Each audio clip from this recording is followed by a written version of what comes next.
Hey YouTube, what's up? This is Ben from ShouldIGetIt.com. In this video, we're going to be talking about how your focal length, how much you zoom in, affects the background blur in your photos, and if you actually need an f1.8 or an f2.8 lens in order to get these really blurry backgrounds. So here you can see some shots that were actually taken at f5.6 and get a really nice blur. So we're going to talk about three differences that focal length makes. So we're going to talk about compression, bokeh, and who I think actually needs a fast lens like an f2.8 or a 1.8 or a 1.4. So what you're looking at right now is the 25mm lens on the Panasonic GH5. This is basically a 50mm, it's a 1.7, but right now I'm shooting at f5.6. When I snap my fingers, we're going to change to a 42.5mm, which is basically an 85mm equivalent.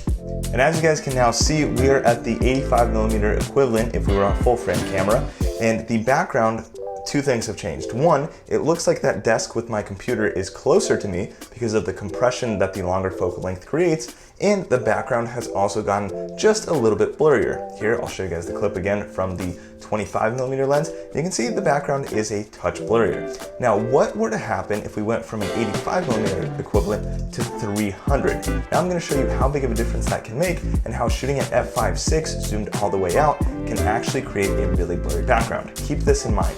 When you're shooting wide, you will not get as blurry of a background as when you are zoomed all the way out. So that's why the portrait mode on the iPhone 7 Plus and iPhone 10 uses that telephoto lens, and that's to create a blurrier background naturally because of the physics of the lens.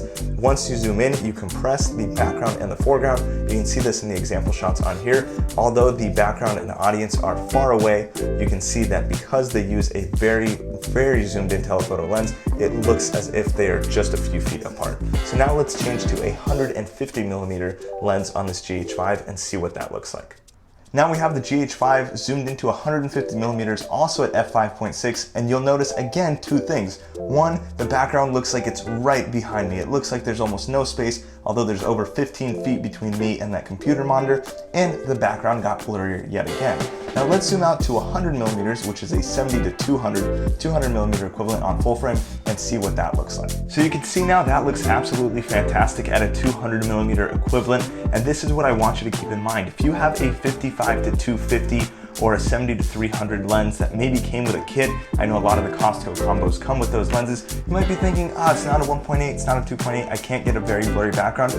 The exact opposite is true. You can zoom in all the way if you're shooting in natural light outdoors, use a fast shutter speed, and get a beautiful blurred out background. And that's what I used to do back when I had the Nikon 70 to 300mm VR. It was a fantastic portrait lens when it was zoomed all the way out. So I want you to keep that in mind and go ahead and use the lenses you have now. Take the 18 to 55 kit lens if you have it and zoom all the way out, take a photo at f3.5 and then zoom all the way into the same subject, and you'll see that you get a blurrier background when you're zoomed all the way in because of the compression that the lens creates. So it brings your background a little bit closer, and it also blurs out even more, even though you are stopped down to a smaller aperture, rather that being like f5.6 rather than what you would think 2.8 would bring. So I hope this video brought visually a little bit more of an understanding to you of why it makes sense to zoom in all the way on some of your lenses that aren't super fast.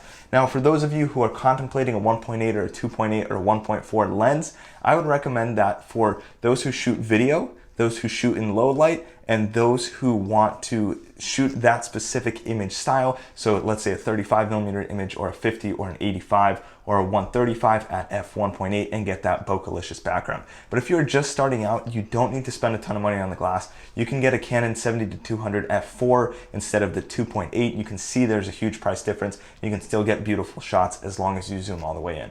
I hope you learned something from this video. If you did, give it a thumbs up, comment, subscribe, and I will see you in the next one. Thanks for watching. Peace.